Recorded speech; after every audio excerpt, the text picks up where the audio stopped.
Bienvenidos una vez más a Basket 365. Soy Denis y en el vídeo de hoy vamos a seguir con mis planes para la agencia libre de cada uno de los equipos de la NBA. Y ahora llega el turno del séptimo equipo ya, un equipo que ha sido eliminado hace unos días. Y esos son los Cleveland Cavaliers, que tras una muy buena temporada, tras volver a playoffs por primera vez desde que se fue LeBron, han caído 4-1 contra los New York Knicks de manera bastante decepcionante. Y tienen un equipo con muchísimo potencial, con un núcleo muy joven y que va a seguir mejorando, pero tienen problemas ofensivos sobre todo, y bueno, Mitchell Robinson los expuso también en los tableros, y hay bastantes cosas que deberían intentar mejorar, y vamos a hablar un poco sobre esto. Y bueno, antes de nada, si estáis aquí, me imagino que es porque os interesa la NBA, así que os animo a que os suscribáis porque ayudaría muchísimo al canal, y bueno, os traigo contenido de NBA. Dadle like a este vídeo si os ha gustado y comentadme abajo lo que opinéis.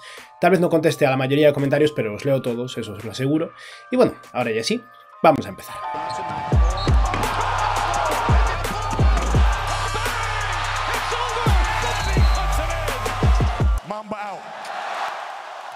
Los Cavaliers son uno de esos equipos que están en una situación cómoda de cara a no llegar al impuesto de lujo, pero no tienen margen salarial tampoco. Tienen la mayoría de sus contratos importantes atados a largo plazo. Donovan Mitchell tiene varios años de contrato por delante, Darius Garland acaba de empezar su extensión, a Jarrett Allen le quedan todavía 3 años más cobrando $20 millones, y Evan Mobley firmará su extensión de contrato dentro de un año, o sea que le quedan 2 años más cobrando relativamente poco. Pero aún así tienen muchos agentes libres este año y necesitan mejorar mucho la profundidad de este equipo y necesitan un poco más de aportación ofensiva. Vamos a hablar entonces de la situación del equipo, que está actualmente $37 millones por debajo del impuesto de lujo. Esa es la barrera invisible que no creo que vayan a superar, de $162 millones en salario.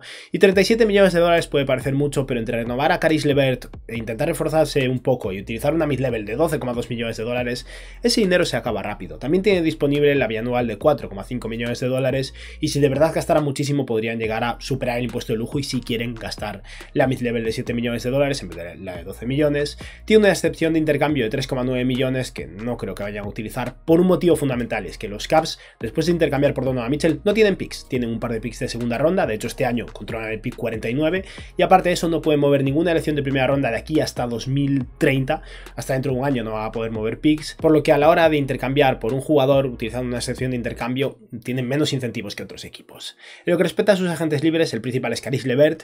Tendrán también a Dylan Windler, que fue un pick de primera ronda hace 4 años, que no ha jugado apenas en toda la NBA, es agente libre restringido, pero no importa. Está también Danny Green, Robin López, Raúl Neto y 2 jugadores en contrato dual en Isaiah Mobley, el hermano mayor de Evan Mobley, y Mamadi Diakite, que bueno, lleva un par de años por ahí rondando, pero no consigue establecerse en ningún equipo. Vamos ahora a hablar entonces de lo bueno y lo malo en Cleveland y de cuáles son los jugadores que siguen bajo contrato actualmente. Y es un equipo que destaca sobre todo por sus estrellas: Donovan Mitchell, Darius Garland, Evan Mobley, incluso Jarrett Allen. Son 4 jugadores muy potentes. Recordemos que Allen fue All-Star hace solo un año. Este año ha sido un poco más decepcionante. Es una muy buena defensa, de hecho literalmente fueron la mejor defensa de la NBA. Contra los Knicks no pareció eso, fueron claramente vulnerables en los tableros contra un equipo que es realmente bueno a nivel de rebote ofensivo, eso es verdad, pero en general es una muy buena defensa y un equipo con un núcleo súper joven. A nivel de debilidades necesitan más tiro, Garland y Mitchell son buenísimos, pero aparte de eso el equipo escasea mucho de anotación en general y de tiro en particular. Han sido un mal equipo a nivel de rebotes, Evan Mobley y Jarrett Allen son buenos, pero aparte de eso el equipo flojea mucho, nadie más es realmente potente en los tableros y tiene un banquillo muy flojo. En lo que respecta a sus necesidades, necesitan un alero titular, necesitan a alguien mejor que Isaac Okoro a nivel ofensivo, o como mínimo necesitan dar una vuelta a ese equipo para mejorar su profundidad de ala, y también necesitan un pivot suplente, porque al final Evan Mobley juega mucho de ala pivot y si en algún caso está tocado o Mobley o Jarrett Allen, el equipo flojea bastante en esa posición. Y a nivel de jugadores en plantilla tienen a 9 atados actualmente, en Darius Garland, Donovan Mitchell, Jarrett Allen, Isaac Okoro, que puede firmar su extensión de contrato este año, Evan Mobley, Cedi Osman, Ricky Rubio, Dean Wade y Lamar Stevens, que tiene una opción del equipo por menos de $2 millones, de la que hablaremos en breves. Vamos entonces a hablar un poco de la situación de cada uno de los agentes libres y luego hablaremos de la situación del equipo en general y de lo que creo que deberían hacer. Mamadi Diakite, el que mencionaba antes, me importa poco, sinceramente. Es un jugador que no se ha establecido nada en la NBA. En momentos de necesidad por lesión ha tenido que jugar algo como pivot suplente, pero creo que lo mejor es que lo dejen ir, que dediquen esa plaza de contrato dual a un jugador no drafteado de este año o a su pick 49. No me gusta Diakite y creo que está bien dejarlo ir. Pero por otra parte está Isaiah Mobley, el hermano de Evan Mobley, que es un jugador que para empezar me gustaba en el draft y no ha funcionado este año de momento, pero siendo el hermano de Evan Mobley y siendo un jugador que a mí personalmente me gusta, yo lo mantendría en contrato dual. No deberían ofrecerle un contrato regular, no se lo ha ganado tampoco, pero puede que acabe siendo un pivot decente al fondo del banquillo y aún por encima eso es el hermano de Evan Mobley, así que le estás dando un tratamiento un poco Antetokounmpo, ¿no? Y luego tenemos el caso de Dylan Windler, un jugador del que hablaba antes. Es un jugador que ha jugado tan poco a lo largo de sus 4 años en la NBA que es hasta difícil encontrar fotos decentes de él. Windler fue un pick de primera ronda, ha estado tocado toda su carrera y ya está, que lo dejen ir. Al final ha tenido la suerte de estar en Cleveland, que es un equipo que no necesitaba el dinero y podía mantenerlo bajo contrato por si un año explotaba. No ha explotado nunca y su carrera yo creo que está acabada, sinceramente. Desde luego en Cleveland no debería seguir. Luego está el caso de Danny Green, que entró como jugador de mercado de buyout para estos playoffs y viene un ligamento cruzado roto, tiene una edad más que considerable, no ha sido bueno, ha tenido algunos minutos, pero también porque los Cavs estaban desesperados por buscar alternativas. No creo que tenga mucho sentido a largo plazo tampoco.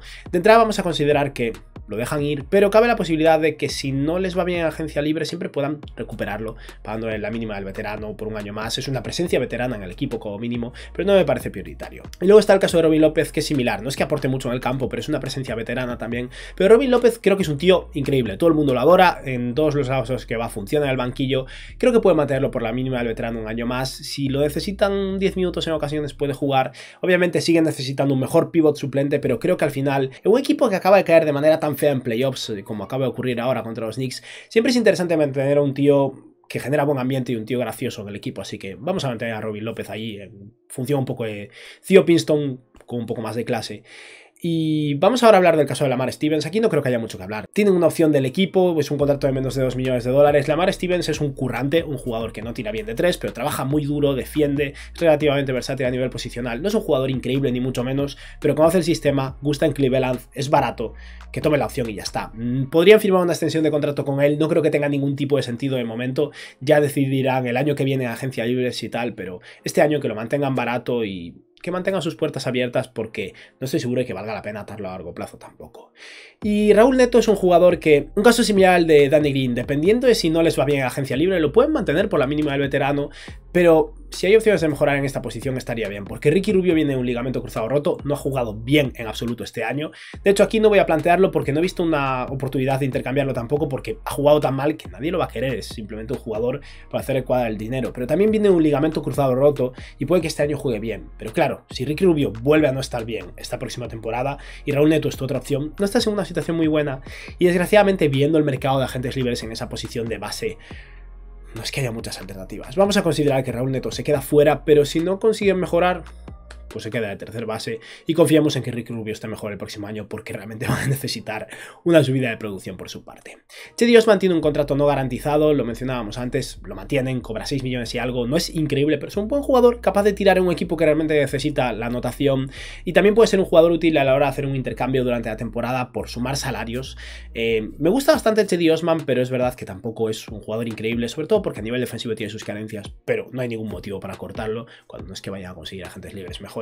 Y vamos a hablar del agente libre importante, y ese es Caris LeVert. Caris LeVert no me ha encantado en Cleveland, pero es cierto que hay dos cosas que juegan a su favor para quedarse en los Cavs. La primera es de Akron, es de la zona, y eso es importante porque Cleveland no es un gran mercado de agentes libres. Caris LeVert probablemente esté más dispuesto a quedarse que otros jugadores, y va a ser relativamente caro para su producción, pero pueden permitírselo, están dentro del margen razonable para poder pagarle. Y los Cavs han estado tan limitados a nivel ofensivo que LeVert, aún no siendo tan bueno, ha sido importante para ellos y es su tercer mejor jugador ofensivo, por lo que lo lógico es pagarle y quedárselo. No un precio desorbitado en absoluto. Si alguien quiere ofrecerle 20 millones de dólares a Caris LeVert, le pones un lacito a la cabeza y se lo das, pero creo que es bastante viable que pueda mantenerlo en el equipo. Yo estaba pensando en un contrato no de 4 años, tal vez 3 años, podría ser el tercer año parcialmente garantizado, por ejemplo, para dar un poco de flexibilidad a los Cavs también. Y yo creo que con un salario inicial de 17 millones de dólares se está sobrepagando un poco por él, pero es lo típico. A los jugadores que renuevas siempre les pagas un poco de más.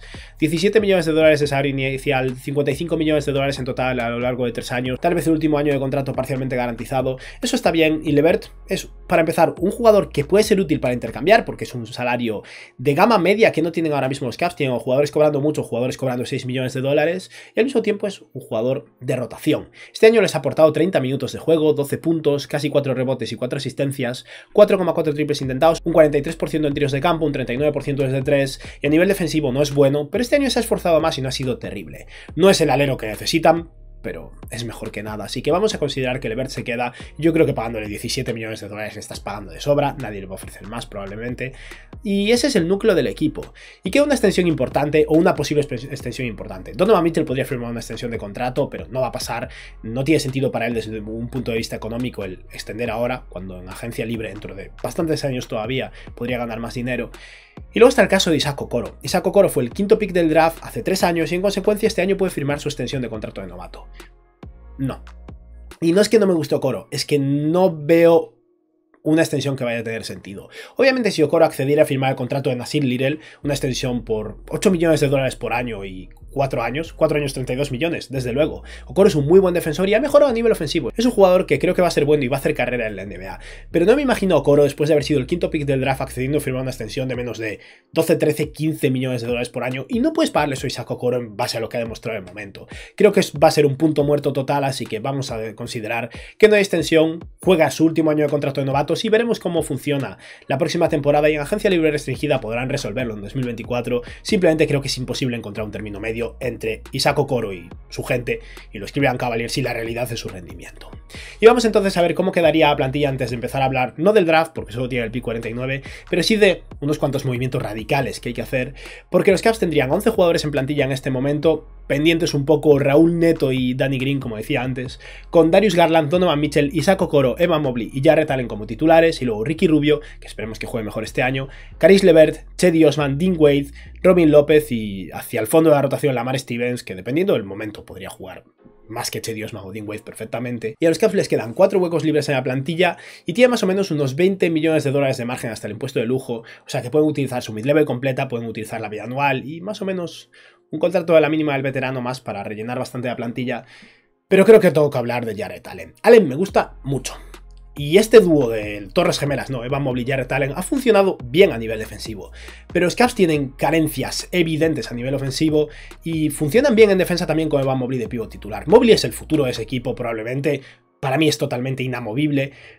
Pero tal vez tenga sentido explorar el mercado de Jarrett Allen. Y es cierto que he estado buscando posibles intercambios y es complicado, porque es un jugador que me gusta mucho, que tiene un buen contrato, atado por varios años, pero no hay tantos lugares en los que encaje, lugares que no tengan un pivot y al mismo tiempo tengan suficiente que ofrecer a Cleveland por Allen, porque Allen es muy bueno, fue All-Star el año pasado y ha tenido un año un poco de declive. No creo que sea obligatorio mover a Jarrett Allen, tal vez puedan esperar un año más, pero el mercado de jugadores de Allen en agencia libre es patético, es completamente patético. Y con una mid-level de 12 millones de dólares, lo mejor que puedes conseguir es un jugador estilo Kelly Oubre Jr. Con eso no vas a ningún lado. O sea que creo que los Cavs tienen que explorar seriamente esta posibilidad. Si no es posible, no es posible. Te quedas con Jarrett Allen y Evan Mobley, esperas un año más, ganas profundidad en el equipo en agencia libre a lo largo de esta temporada y en 2024 toca ser más agresivos porque es el último año antes de que empiece la extensión de Evan Mobley y el equipo se vuelva muy caro. Voy a mencionar unas cuantas posibilidades de intercambio que he estado manejando. Hay un par de jugadores en los que he pensado que estarían bien para los Cavs.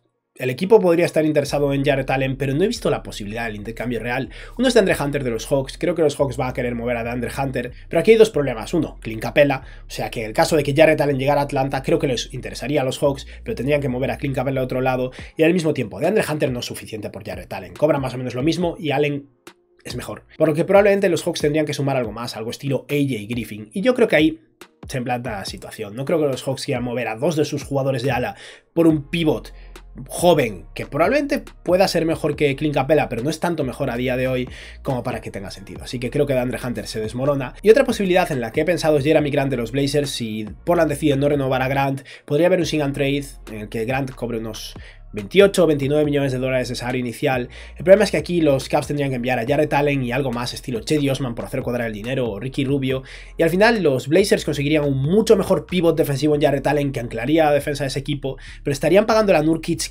16-17 millones de dólares por ser el pivot suplente. Nurkic es difícil de mover porque en relación a su rendimiento cobra demasiado y estarían, eso, alejándose del contrato de Jerami Grant, que no es mala idea tampoco porque es un contrato que va a ser peligroso, pero no lo veo demasiado coherente para los Blazers. Jerami Grant en Cleveland aportaría una tercera espada ofensiva y un jugador bueno en defensa, un mal reboteador, lo cual perjudicaría mucho a un equipo que haya sufrido en el rebote, con solo Evan Mobley de buen reboteador, pero lo veo bastante complicado. Y luego vamos a mencionar 2 intercambios más, uno que también veo descabellado. Como veis, está difícil el mercado de Jarrett Allen, pese a que sea un buen jugador, porque por ejemplo un equipo como Dallas no tiene nada que ofrecer por él. No va a valer Davis Bertans y un pick por Jarrett Allen, porque los Cavs no quieren un pick, quieren jugadores buenos. Y eso, voy a plantear dos opciones más, una que veo descabellada y una que es con la que vamos a operar, que creo que es posible.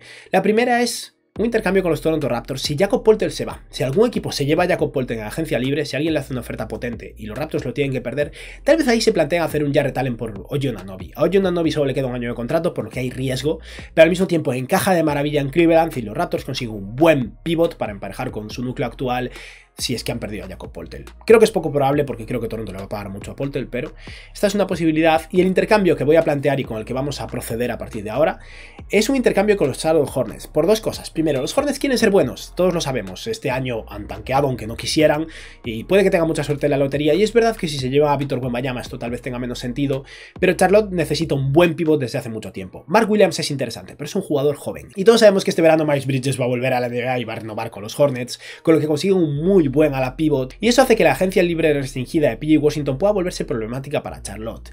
Y por eso he estado pensando en un intercambio que supondría un sing and trade de PJ Washington junto con Nick Richards por hacer cuadrar el dinero a cambio de Jarrett Allen, y aquí los Caps creo que deberían recibir un par de segundas rondas futuras. PJ Washington me gusta mucho, pero Jarrett Allen es un All-Star del año pasado. A nivel de valor de mercado, Allen debería valer bastante más probablemente, así que eso, suma un par de segundas rondas. Lo ideal sería enviar el pick 27 de este año que tienen los Hornets de los Nuggets, pero eso sería tampering porque supondría negociar un sing and trade antes del comienzo de la agencia libre porque el draft va antes y todos sabemos que el tampering no existe en la NBA, así que eso no se puede hacer. Pero bueno, supongamos que eso, que PJ Washington firma un contrato de unos 16, 17, 18 millones de dólares de promedio, creo que es lo que se ganará. Nick Richards entra por hacer cuadrar el dinero y al mismo tiempo le da un pivot suplente a los Caps, y los Hornets consiguen a Jarrett Allen como pivot titular, todavía tienen por detrás a Mark Williams, tendrán a Miles Bridges, tendrán que renovar probablemente a Kelly Oubre Jr., pero ganan bastante defensa, y para los Caps, Evan Mobley pasa a ser pivot con un muy buen ala pivot, capaz de tirar de 3 en PJ Washington y consiguen un pivot suplente. Este intercambio me gusta para ambas partes, así que vamos a considerar que el equipo se queda así, y tras este intercambio tendrían como titulares a Garland, Donovan Mitchell, Isaac Okoro, PJ Washington y Evan Mobley, en el banquillo a Ricky Rubio, Caris LeVert, Cedi Osman, Wade y Nick Richards, que es un mucho mejor pivot suplente que Robin López, y al fondo del banquillo estarían Lamar Stevens, Robin López y quedarían 3 huecos libres en la plantilla, aproximadamente unos 18 millones de dólares disponibles y todavía tendrían su mid-level completa y la bianual para reforzar la plantilla. Y con la mid-level, la prioridad número 1 es conseguir un alero mejor que Isaac Okoro. El problema, no hay aleros buenos de verdad por 12 millones de dólares. Esa es la realidad de esta agencia libre y de la mayoría, los aleros cobran más que la mid-level prácticamente siempre. Probablemente el jugador de más talento que puedan conseguir por ese precio es Kelly Oubre Jr. No quiero a Kelly Oubre Jr. Es un jugador súper inconsistente desde 3, no es un buen defensor. Yo personalmente creo que no vale la pena pagarle ese dinero a Kelly Oubre para los Caps. Tiene talento ofensivo, sí, pero también te saca de partidos tirando y no defiende como aparenta. No lo veo. Así que el jugador que a mí más me gusta para este equipo, que tiene dos cosas a favor de los Caps. Una, está en un equipo que va a ser muy caro y tal vez no pueda permitirse pagarle, y al mismo tiempo es un jugador joven que puede acompañar al núcleo a largo plazo. Es Jalen McDaniels, el hermano mayor de los McDaniels, el peor de los dos. Un jugador que no es un grandísimo triplista, ha ido mejorando a lo largo de su carrera, pero no es un grandísimo triplista, pero es un alero muy versátil en defensa, potente en ese aspecto, y creo que es un jugador más útil que Isaac Okoro. Obviamente sería ideal que pudiera tirar de 3, pero si tirara de 3 con consistencia no valdría menos de la mid-level. Y creo que a Jalen McDaniels lo va a poder conseguir por unos 8 o 9 millones de dólares de salario anual. Y de esa manera conseguirían un refuerzo considerable en esa posición. No es lo ideal, pero como mínimo ganan un refuerzo y profundidad. Si Isaac Okoro está jugando mejor, pues tienen al fondo a McDaniels, y si no, McDaniels le puede quitar el puesto.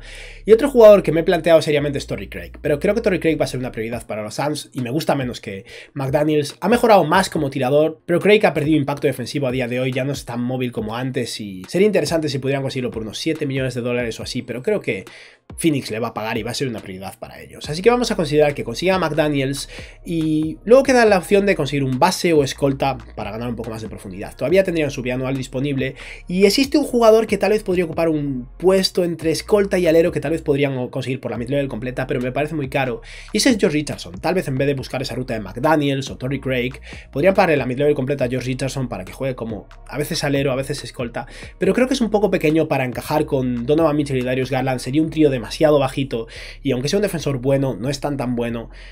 Así que he decidido que no es buena idea. Y por eso vamos a buscar jugadores más de corte ofensivo, de fondo de rotación. Y creo que con los restos de la mid-level, teniendo en cuenta que le habrán pagado unos 8 millones de dólares más o menos a McDaniels, tienen como unos 4 millones disponibles, podrían ir a por Damion Lee. Damion Lee es un muy buen triplista que en Phoenix ha estado cobrando la mínima del veterano. Phoenix no va a poder pagarle mucho más a menos que utilicen parte de su mid-level en él. Creo que una de las prioridades de los Suns va a ser Torrey Craig, así que es posible que Damion Lee esté disponible. Y si le ofrece un contrato eso, unos 4 millones de dólares por año, 2 años 8 millones tal vez, es posible que lo consigan y ganen un poco más de profundidad y tiro un equipo que necesita anotación como sea.